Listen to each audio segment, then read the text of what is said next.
We're going to get this thing started because we have a whole bunch of content that we want to cover tonight and want to make sure that we're respectful of everyone's time. My name is Marshall Butler, and I am the Rotary Public Image Coordinator for 3 more months for Zone 34. Soon to be taken over by Susan Porter. She is the incoming RPIC, and glad to have her on board. We also have Michael Wallstrom. Michael is a past district governor from 6930 and covers the west side of Florida, or east side of Florida. I'm sorry, Boca Raton on up the east coast. The Treasure, is that the Treasure Coast? That's the Space Coast. Treasure Coast is on the west coast. Yeah. There's a bunch of coasts. Treasure, yeah, we're Gold. The first coast. Yeah. And then we also have Sean Patty. Sean is the Rotary logo there. He is down in Trinidad, Rotary 7030. And is always the man behind the camera, or not behind the camera, behind the curtain. But there he is turning on his camera. So it's always good to see you, Sean. I'm going to share my screen and get us started. Again, we got a lot of content to cover. So training. Did want to talk about the important Rotary 2023 Public Image Bootcamp. That's going to be scheduled for April 24th at 6 p.m. If you have not registered yet, please register. Please make sure that your club leadership registers. Please make sure that your incoming public image chair for your club, if you're not the public image chair, please make sure they register. We think this is a foundational webinar that helps get people ready for the upcoming Rotary year. We talk about putting together a public image team. We talk about the importance of a content calendar. We talk about the importance of doing a brand audit to make sure all of your social channels are using the brand appropriately. And this year we'll be Susan Porter will be leading the boot camp as the incoming Rotary Public Image Coordinator. So it's really important that you get as many folks to sign up for that as possible. Even if they're not public image chairs, we believe that public image is the responsibility of everybody in the club.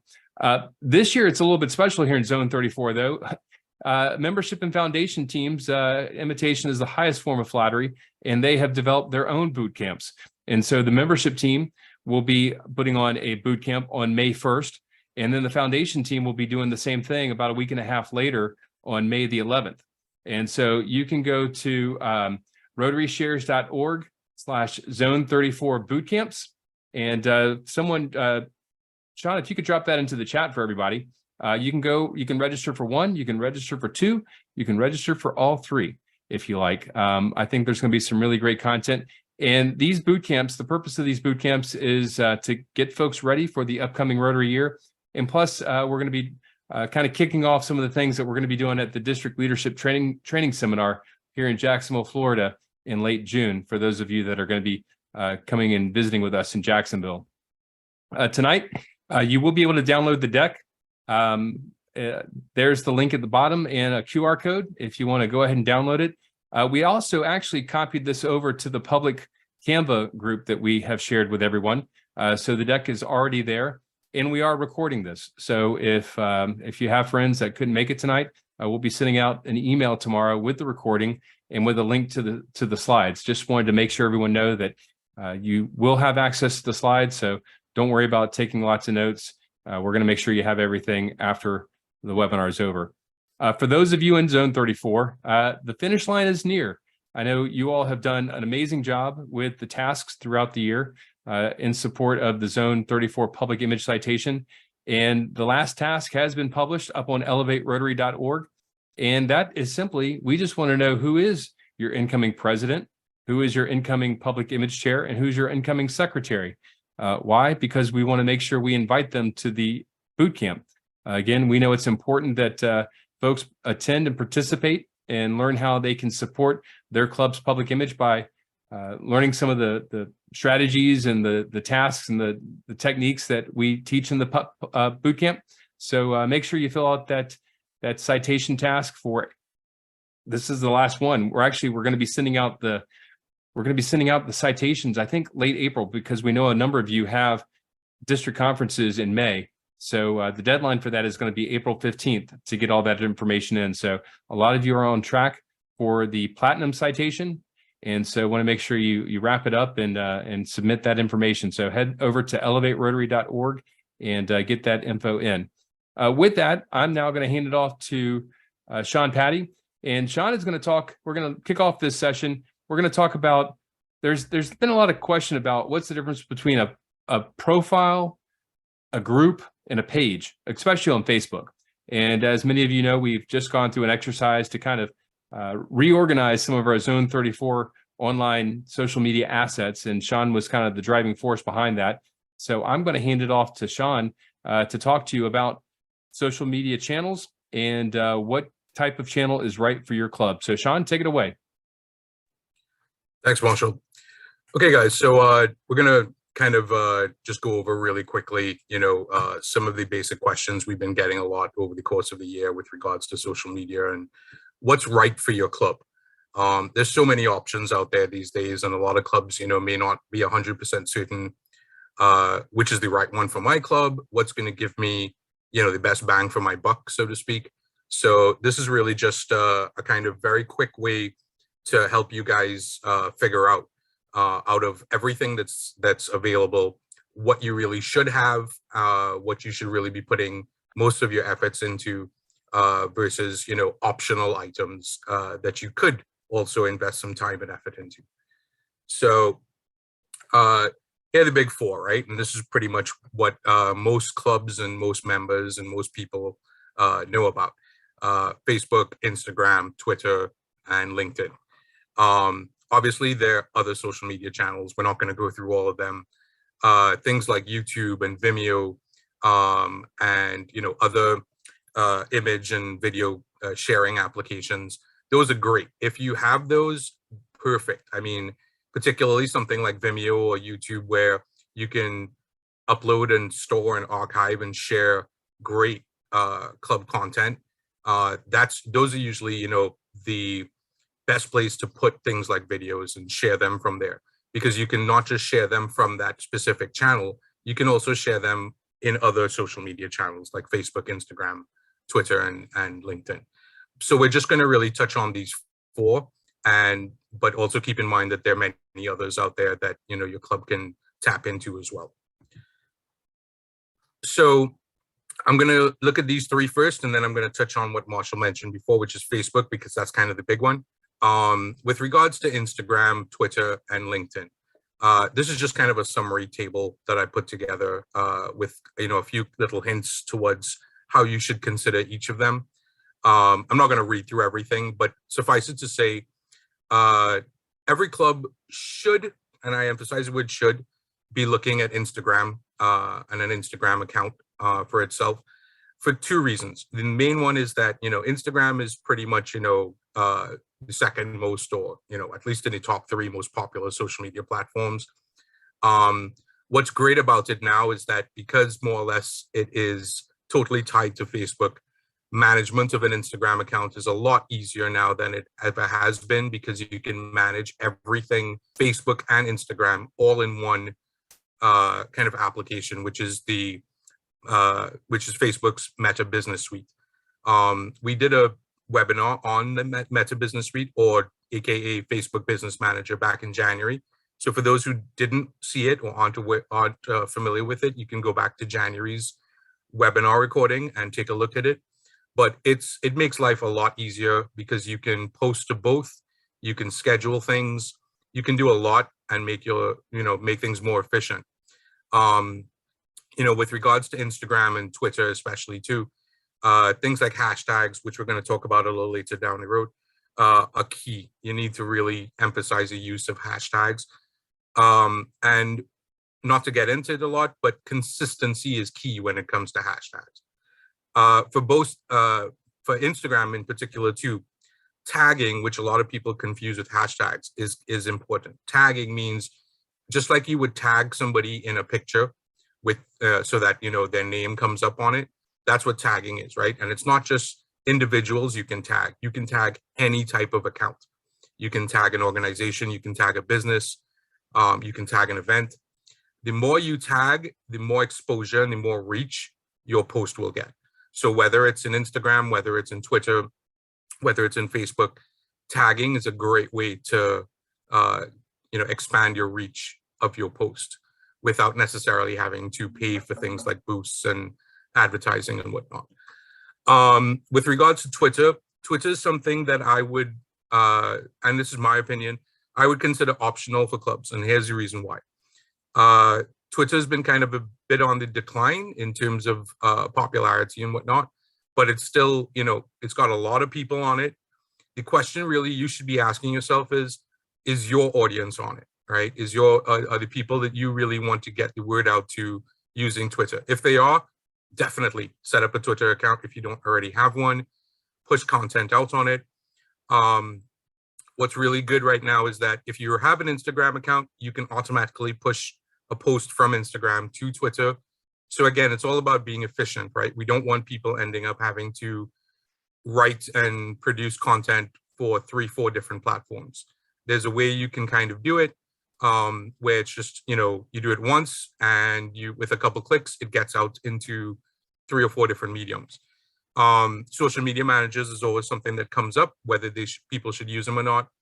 I'm an advocate for social media managers. So, you know, if you have one, something like Buffer or Hootsuite, or, you know, one of many others that are out there, definitely use them because they can make your life easier. You essentially, you know, put it into a social media manager and it feeds it to, you know, 2, 3, 4, 5 platforms all in one shot. LinkedIn is the most specialized one, and that's because of, you know, what LinkedIn is really created for. It's created for professional networking. It's created in a bit of a different light and under a different umbrella than most other social media platforms. But I think because of the nature of what Rotary is as an organization, it is a membership organization based on, you know, professionals and vocational service and networking. LinkedIn comes in as a very useful platform, very useful social media platform for Rotary clubs. So, you know, again, consider who your audience is. Consider, you know, if having a LinkedIn page is really going to benefit you.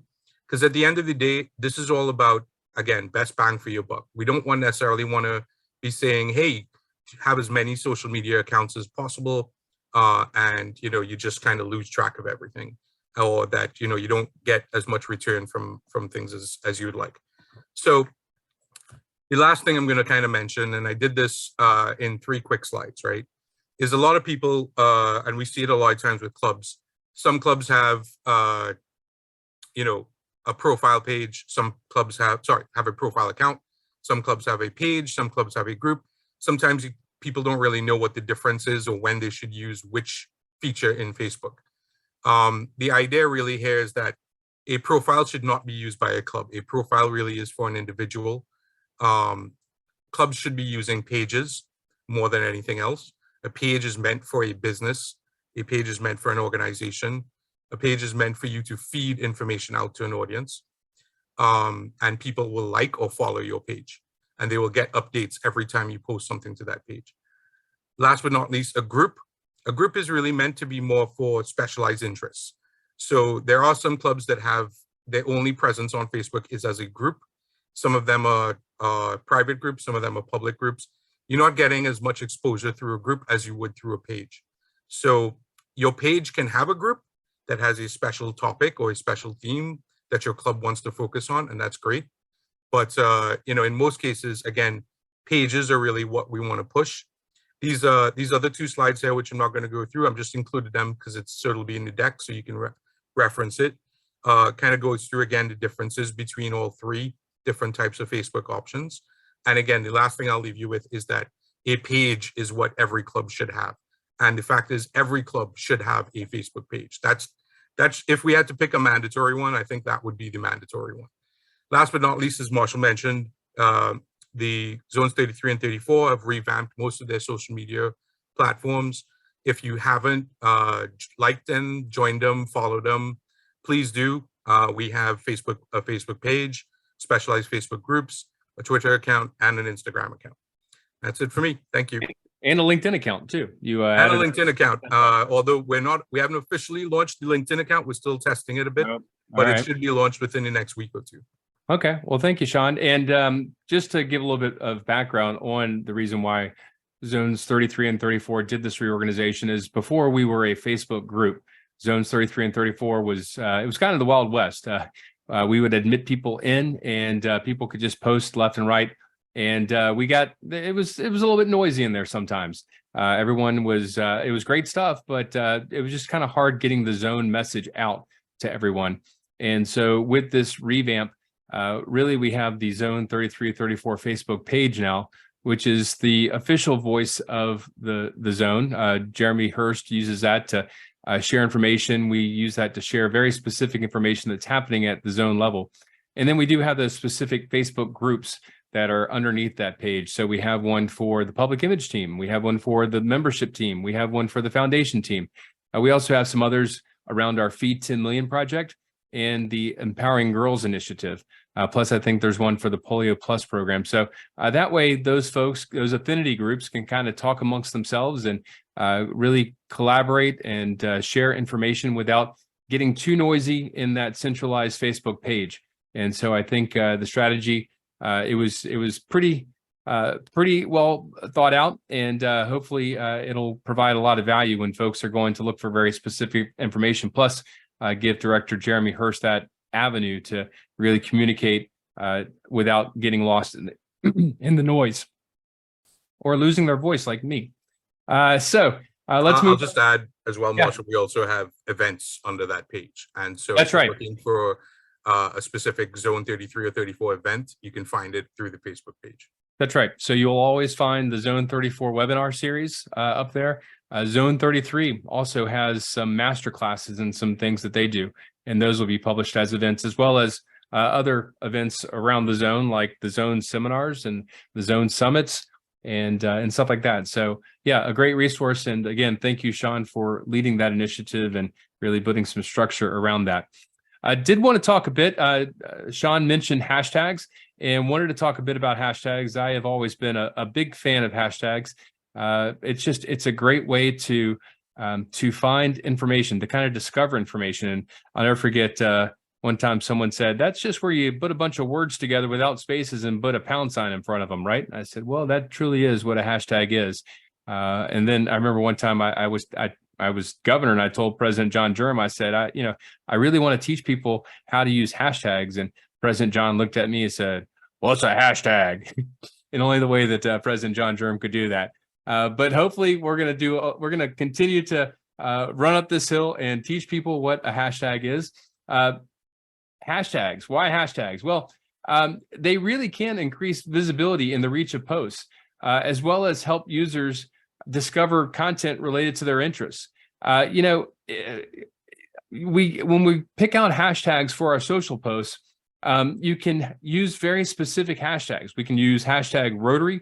Here in Zone 34, we've asked folks to use hashtag Rotary shares, really because we want people to be able to follow Rotary shares. You can follow hashtags on Instagram and see all the content. And that allows everyone across the zone to see all the content being created in the zone very easily, just by going to hashtag Rotary shares. And so many clubs across the district or the zone have used that. It's a quick way to find everything that we're doing here in the zone around Rotary. But also, you want very specific ones, but sometimes you want some broad ones. Maybe hashtag water for a water project, or hashtag literacy, or hashtag leadership if you're doing some sort of a leadership training. And what those allow is people may be following those more broad hashtags, and maybe they stumble upon some content about a water project that your club is doing, or a reading project that your club is doing, or some sort of training that your district or club is doing. And so by using the broader hashtags, you can kind of help people discover content that they may be interested in. I always like to use hashtags around events, and we'll see some examples of that a little bit later on. Actually, they are a super easy way to leverage user-generated content. And so when we do district conferences, or when we did Florida Pets a couple of weeks ago, or when we have a zone summit, a lot of times we'll develop a custom hashtag for that event. And those are just great ways for folks to kind of put information out there about that specific event. We used Naples Reunion a couple of years ago, and we were able to see all the great content that was happening, and not just for the people that were there, but the people beyond it. We had a lot of folks from the greater Southwest Florida area that kind of started noticing, oh my gosh, there's a bunch of Rotarians in the area, and they're doing some cool stuff at this leadership training. But also, like at Florida Pets, we throw images up on the wall, and people can kind of, it reaffirms and reinforces, man, I'm having a really great time here learning about Rotary, learning leadership skills, connecting with people, and sharing this experience with all these great people. And so you really want to use the hashtags as a way to kind of affirm to people what a great time that they're having at that event. And also so they can go back and really reminisce and remember or share with others. I went to this really great event, and this is some of the stuff we did. Gordon McAnally spoke. There was this cool Scottish pipe band that did the march. But here, I just dropped in the chat, that was the Florida Pets social wall that we just did, if you want to go and check it out. But I really feel like hashtags are a super great way to really expand the reach of your club. So many times in Rotary, we're just talking to ourselves. We're talking to other club members. Hashtags give us that ability to kind of go beyond that. And people, like I said, they may be looking for specific hashtags around something that they're very interested in. Now, in terms of hashtag support, Instagram and Twitter are really good at supporting hashtags. Facebook, not so much. And you kind of have to think about it. You kind of have to think about those platforms. Instagram and Twitter are wide open, really, to anyone that wants to follow you. I know you can have a private Instagram account, so of course you can't follow someone who posts a hashtag on a private account, but for the most part, many people use public Instagram accounts, so you can follow hashtags there. Twitter, it's the Wild West. People are talking to each other all the time and using hashtags to kind of coalesce around certain subjects. Facebook, though, because it is kind of that walled garden kind of thing, you have to ask people for permission to follow them, and you have to be friends with them to see their posts unless they make them public. Sometimes that's not, the support for hashtags on Facebook isn't great. And so that's just a quick overview of some of the hashtag stuff.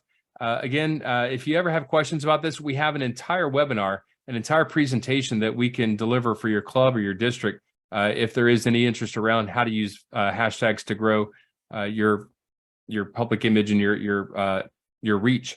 With that, I'm going to hand it off to Michael Wallstrom, and Michael put together some really great videos over his time as district governor and the time leading up to it and the time since then, creating authentic video to really help people make a connection with him and with his Rotary Club and his Rotary District. So, Michael, I'm going to hand it off to you.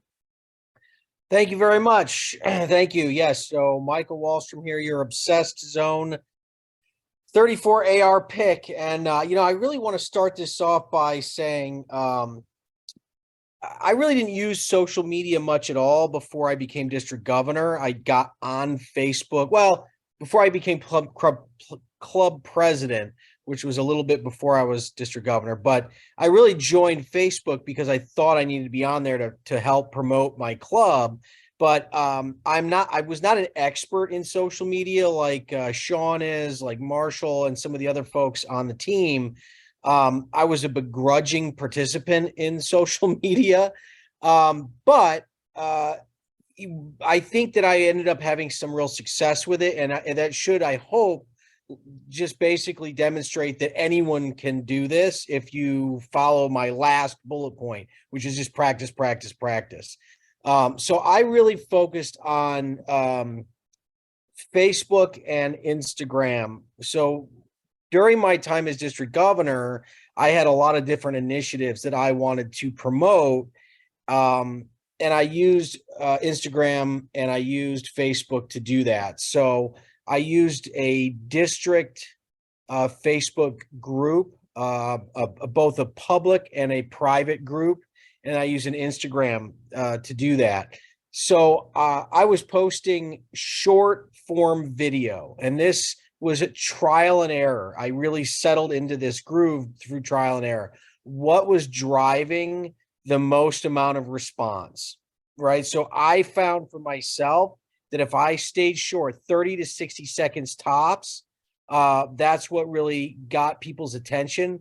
And that short form video drove a lot more, like demonstrably more engagement than pictures, than photos. I was always using a lot of energy, a lot of volume. It's kind of the classic yell and sell, from television, and trying to make them fun. one of the things that I found was really impactful was trying to have it be authentic, personal, having it seem unscripted, right? So a lot of times I would try to come up with what is it that I want to get across in this short form video, each one. Am I trying to just push information, like getting someone to engage with a particular project? Is it a call to action, try to get them to donate a lot of times? So each video, I would know my point ahead of time, and I would have the key things in my head that I wanted to get across. And then I would make sure that I got that across very clearly and very quickly.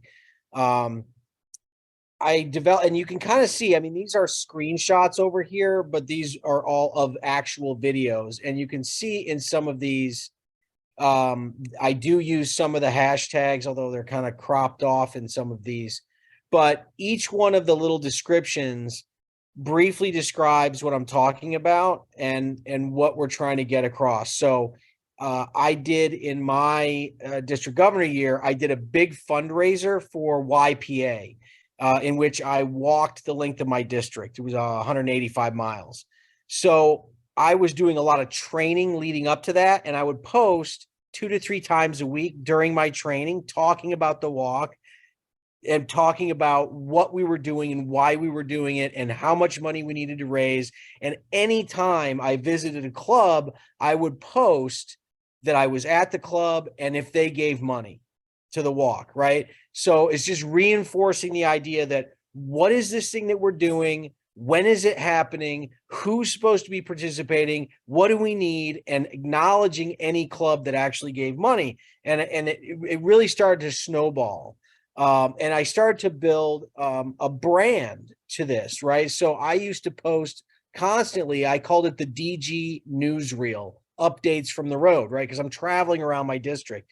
And so I would post these updates every time I went to clubs. So my followers started to kind of get this brand of the DG newsreel and the story down, right? They got the gist of it and they got to start to expect it and they knew what was coming. And I just kept feeding the content. And so I saw that our engagement more than doubled for the number of people in our district who were following and in a part of our district Facebook group, right? So we just got more and more of our members engaged in the Facebook group, which made it a lot easier for me to communicate directly with my district in a way that wasn't email, right? Because I tracked my emails and the unopened rate, I'm sure a lot of you have done this, is pretty high.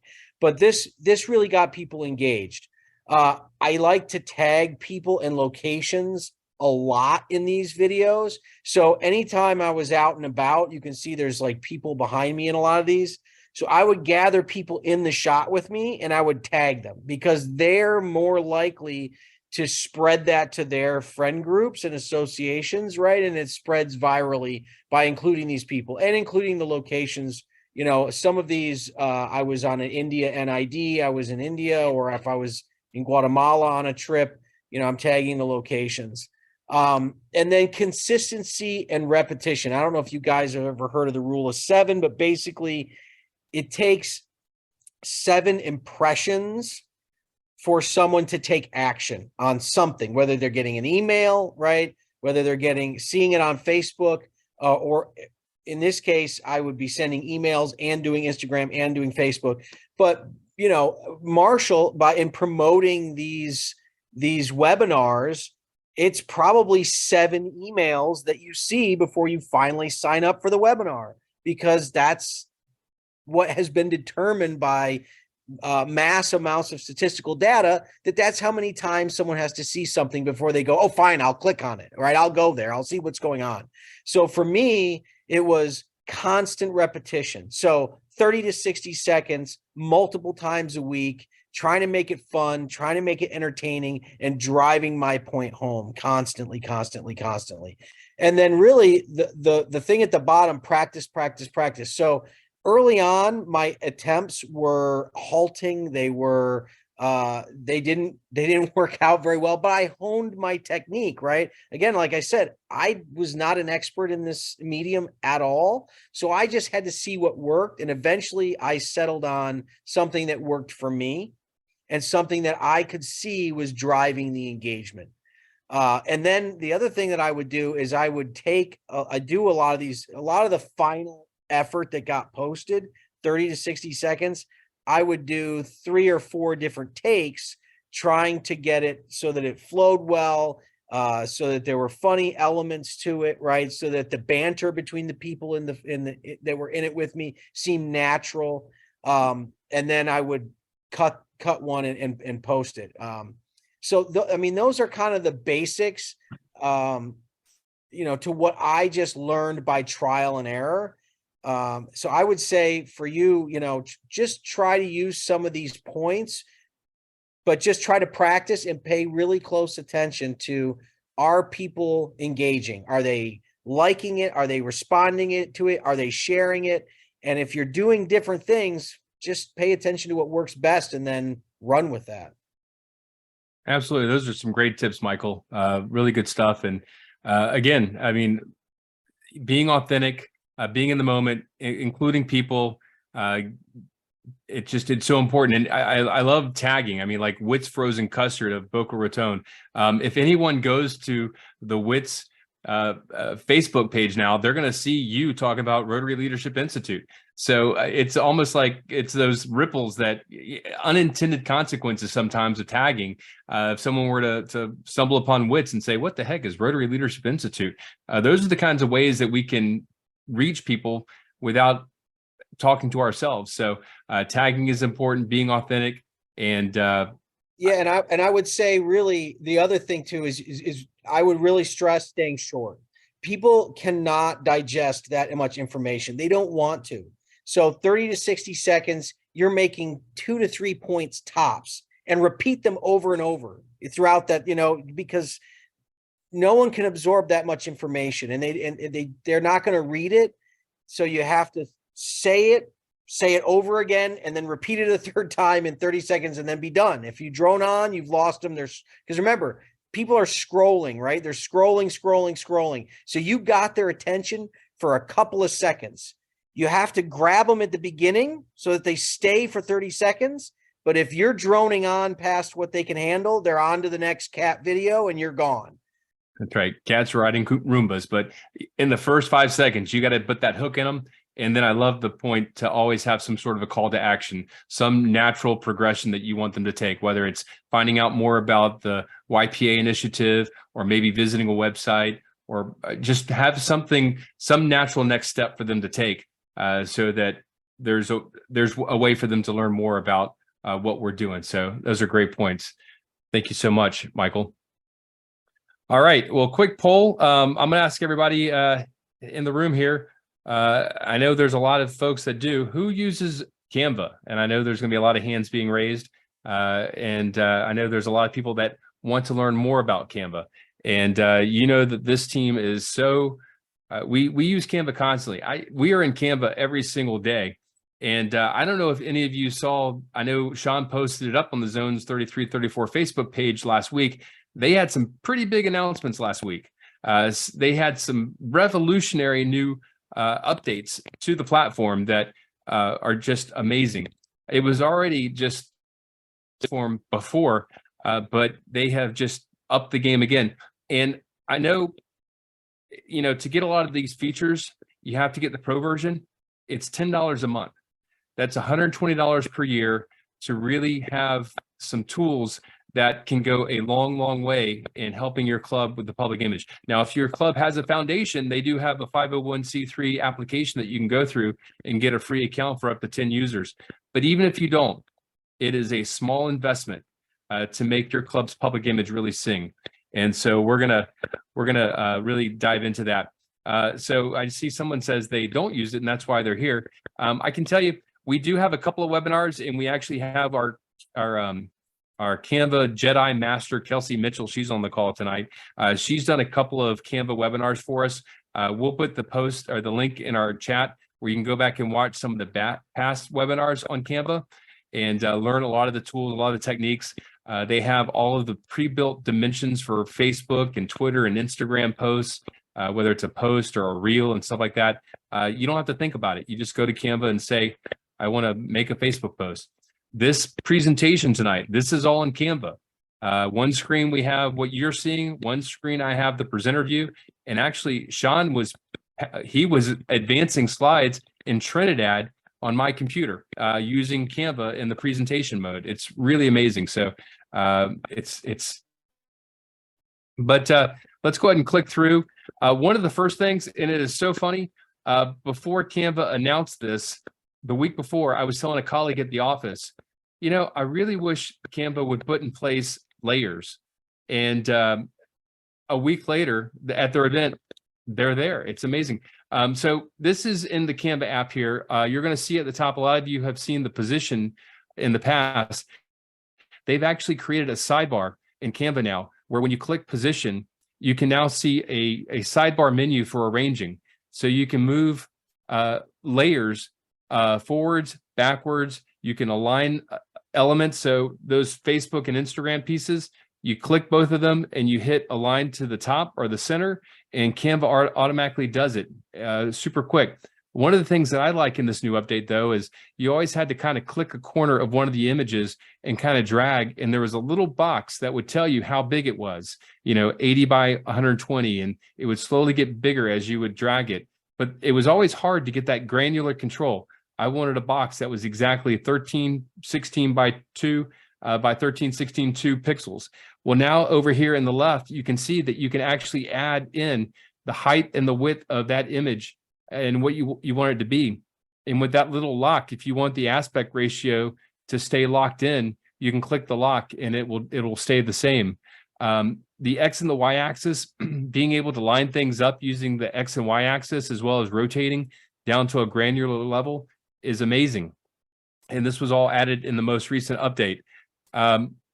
The other one, though, is position. Sometimes you would move an element to the front or to the back, and it would get lost behind another element, and you couldn't find it. And now they actually have this side panel where you can see all the different layers. So as you can see on this one, Let's Talk Hashtags is on the top layer, and then you have all these other layers.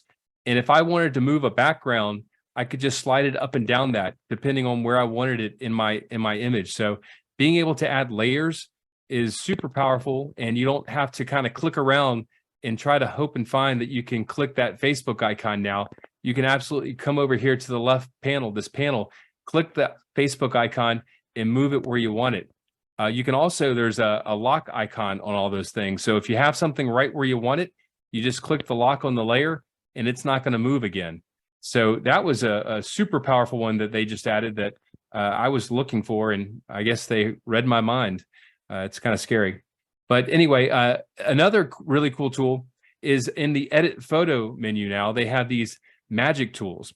Now in the past, they always had the background remover. So if you wanted to take a picture of someone and make the whole background disappear so you could overlay them on another image, that's been there for a while, that background remover. However, they have added in this new tool called the magic eraser.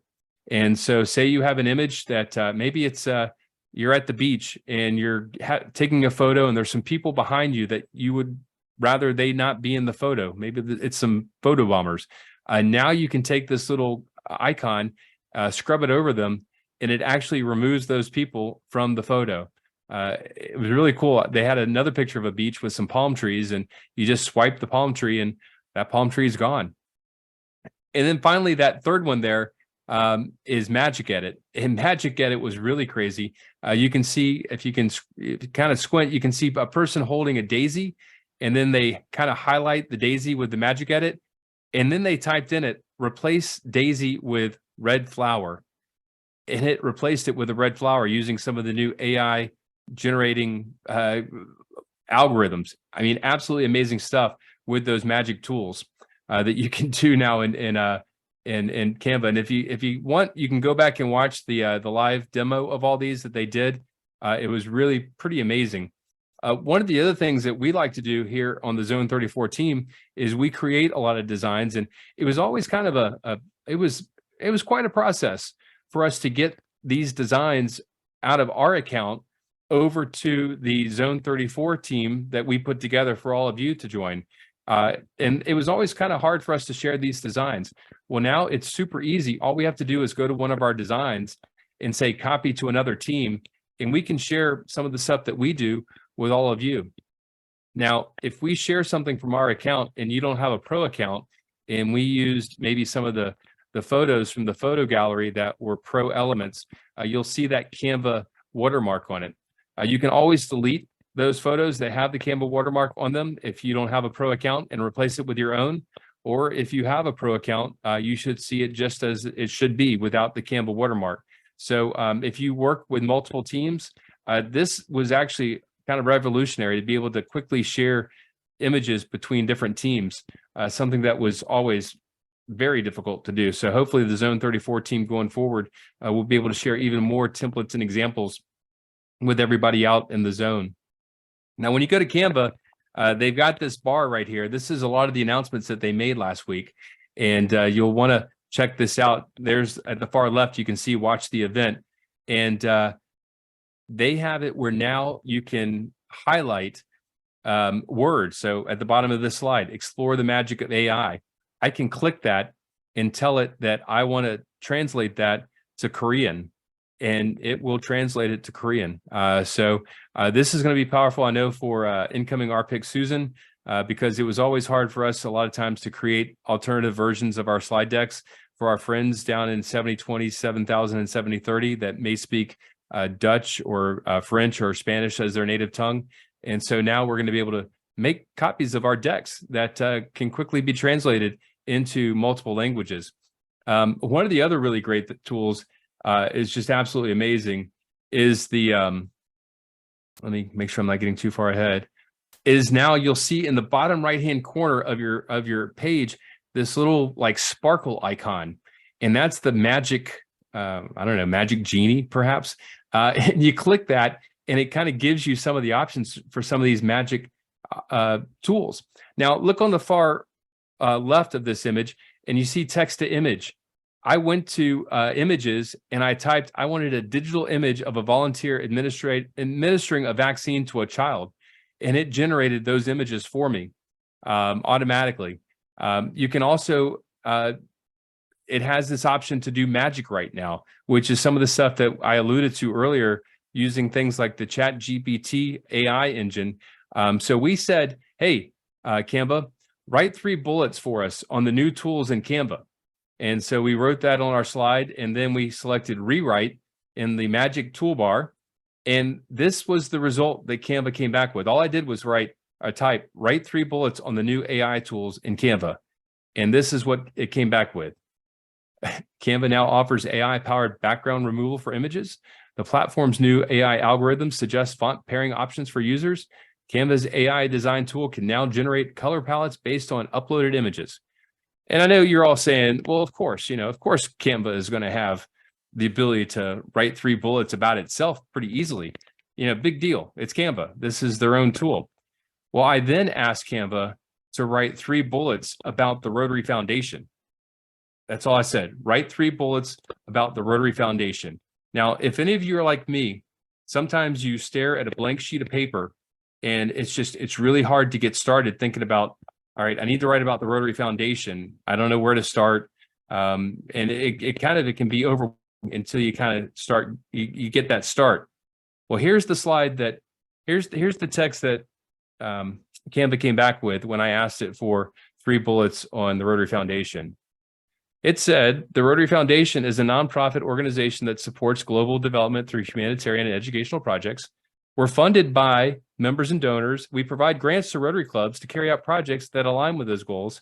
And our key areas of focus are promoting peace, fighting disease, providing clean water and sanitation, and supporting education and literacy. Well, AI kind of missed it here. They forgot about the environment, but that's brand new. And so I kind of give them a pass on that. But it's unbelievable. We were kidding around with Michael. We were working on his slide for talking about some of the video tools and how we wanted to talk about creating authentic video for your Rotary Club to promote its public image. So we said, hey, this was in the ChatGPT tool. We said, hey, write 3 bullets on using authentic video to promote a Rotary Club's public image. And it came back with the one at the bottom is really amazing. Increased credibility. By using authentic videos, a Rotary Club can showcase their activities and projects to the public in a more realistic and genuine way. They can increase the club's credibility and make it easier for people to trust and engage with them. Rotaries work through videos, likely to feel inspired and support the club's mission. It's unbelievable. And I'm gonna let me see. I think better than me. Yeah, I'm obsolete. Yeah, he immediately Just said, like "This that. is HAL 2000. I've been replaced." But it really is amazing. And I'm gonna see if I can stop my share real quick. And now in the chat over here, has anyone been using with ChatGPT? Anybody raise your hand? I don't see anybody over there. All right, so I'm going to click over here. Let's see, where's my screen? Share screen. Actually, I'm going to share desktop 3. Oh, my computer's tired. End of the day.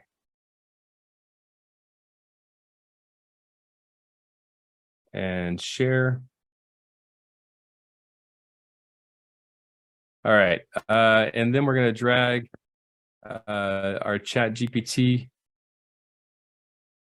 Hold on. All right. Oh, all right. Can everybody see that?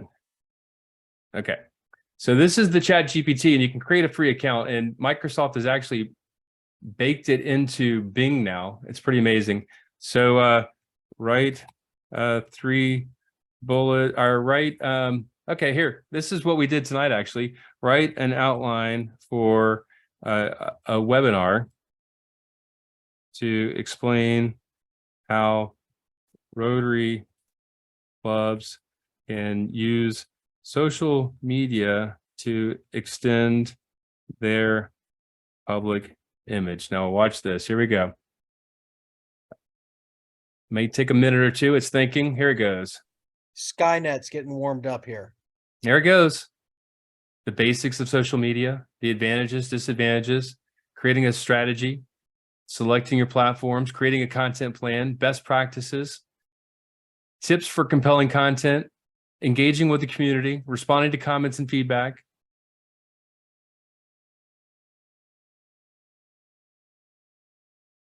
Now, Marshall, I imagine that you could go to any one of these subsections and then ask ChatGPT to expand on like section 5, engaging with the community on social media. You could ask it a second question and it would provide you probably detail on those 4 bullet points. Absolutely. I mean, develop a meal plan for this week. Here we go. Watch this one.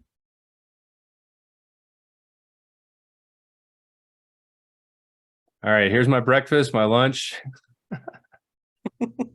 So if anyone ever asks you, what's for dinner, just tell them to go ask ChatGPT.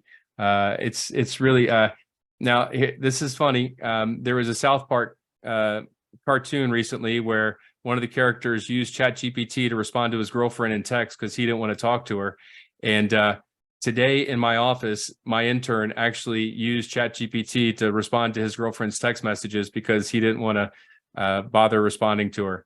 And I don't think she knew any the wiser. Not saying that that's a good thing, but it was pretty funny that it's powerful though. That's the bottom line is this is a powerful tool, and it makes it super easy now.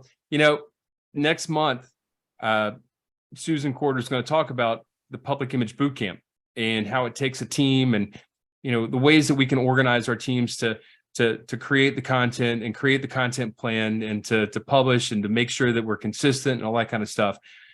Using tools like ChatGPT and the CANVA Magic Write, they have magic design and magic presentations now that can automatically create a social media post, at least a start for you, that you don't have to start from a blank sheet. You can actually tell it, I want to create an event post for a barbecue. It can create it. It's going to make our jobs as public image chairs so much easier. Now, I'm not saying that, it's all going to be completely accurate and you just kind of don't have to do anything, but as a way to kind of get started and provide a foundation, it's an amazing tool. I even, I'm wrapping up. This is probably my last webinar as Zone 34 Public Image Coordinator, since Susan's going to be doing the boot camp next week or next month. And so I did ask ChatGPT to help me out with a poem of appreciation for my time as Zone 34 Public Image Coordinator. And I got to tell you, ChatGPT did a pretty nice job with this. I'm not a poet, and I don't think I could have done much better than this. I was super impressed. And with that, as I said, this is probably my last webinar as the coordinator. I'm really excited for Susan to take over on July 1, and she's going to do a fantastic job with the boot camp, and she's already putting together a fantastic team. So I just want to take this opportunity to thank all the folks on my team the past 3 years that have been a part of this really trailblazing team. We've done some things differently. We've had some fun. I hope that we've provided a lot of resources for you all. And I look forward to Susan's leadership as she takes over to kind of continue to work alongside you all as you promote Rotary's public image. And again, just thank you all for all of your support. It's always been fun to hear from the folks across the zone and your participation in all these webinars and doing the citations and the tasks, and just been a lot of fun working with you all. So my last webinar, I just wanted to say thank you all for your support, and it's been a lot of fun. With that, this is our team. It's going to be changing a little bit in a couple of weeks, but you can always go back. Oh, I went the wrong way. Go back and find our past webinars up on our Rotary, elevaterotary.org website. So ask you all to go check that out. Sue told me that our April task isn't up on the elevaterotary.org website. And I remember that it wasn't on the website yet. We had it in an email that we sent out a couple of weeks ago, but I don't think we made it on the website. But I can assure you, if you're in this call, you're going to get the email tomorrow with a link to the task. And I'm going to work with our tech guru, Sean Patty, to make sure we get the April task up there, because again, we want to get those done by April 15th so that we can get the citations out. I think 7020 has their district conference that first week of May. I know District 6970 has the second week of May, 6960 is in June, but we definitely want to make sure we get those citations to you all so that we can recognize the great work that everyone has done this year as we advance Rotary and tell the world about the great stuff that Rotary does. With that, it is 6:53 and we have some time for some questions. So we have talked a whole lot, and I'm going to open up for some questions. If anybody has questions about CANVA, hashtags, social media channels, using ChatGPT to talk to your significant other, I'm not going to touch that one, but we got some answers. So let us know if you have any questions. Let's see. Any questions? Michael, you see any? Sean? Okay, I see one. Sue asked, just to clarify, ChatGPT is separate from CANVA. That's right, Sue. ChatGPT is a separate application developed by Microsoft. I think it's OpenAI ChatGPT. You can Google it or Bing it and find it. I think some of the underlying technology is found in the CANVA tool. In the CANVA tool, it's called Magic Write. And so they've embedded the technology into their tool and they call it Magic Write. I can tell you today, I found out that my marketing automation tool that I use, HubSpot, I use it for marketing automation and for my CRM. They've embedded ChatGPT into the CRM. So now instead of having to go search for stuff or key stuff into the CRM, I can talk to my CRM now. It's amazing because they've embedded the ChatGPT artificial intelligence infrastructure into the CRM. So Magic Write is CANVA's use of the ChatGPT, but you can always go straight to ChatGPT and ask it questions as well. So that's a great question. Let's see, any other questions? What's the difference between using a pound and an @ symbol? So the difference is typically an @ symbol is used when you are tagging someone or referencing someone. That's usually their handle. That's for me on Instagram, I'm at Meta Marshall. On Instagram, our zone is at Zones 3334. Our Rotary Zones 3334. So that's when you're tagging an individual, a person. Hashtag is kind of free for all. You can do hashtag anything. We do hashtag Rotary Shares. We do hashtag Service Above Self, hashtag In Polio Now. And then, like I said, you can do broader ones like hashtag Water, hashtag Leadership.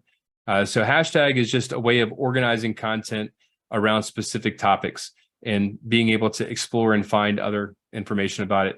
When we did our zone summit down in Naples a couple of years ago, we did hashtag Naples Reunion. So people could go to hashtag Naples Reunion and find all the pictures related to that. And like I said, just like you can follow people on Instagram and Twitter, you can also follow hashtags. So if you want to see all the stuff that's going on in our zone, you would follow hashtag Rotary Shares. Oh, thank you, Sean. Sean just put the task for April in the chat. So if you need to complete that, it's super easy this month. Just your president's name, your president-elect's name, your public image chair's name, and your secretary's name. We just want to make sure that we get all those folks invited to the public image bootcamp, even if they're not going to be necessarily hands-on doing public image. We want them to know the resources that Susan's team is going to be providing next year as public image coordinator. The citations will go, we're going to send them to the district governors, and then the district governors will disseminate them. We always generate a PDF document and send that out to the district governors, and then they will be the ones to disseminate it directly to the clubs. Now, if you don't get your, I'm not saying your district governor is distracted, but typically this time of year they are distracted. They're trying to wrap up. They're doing district conference planning. They're doing some reporting for Rotary International. So if any of you don't get your citation by the end of the Rotary year, please let me know. Or if you don't get it by the time maybe you do your handover dinner, or when you're handing over your installation, I guess it is, I can make sure that you get it for that too if you want to present it to your club. So you can always reach out to the Zone 34 Public Image team, and we'll make sure that we get those citations out to you. Okay, so any other questions?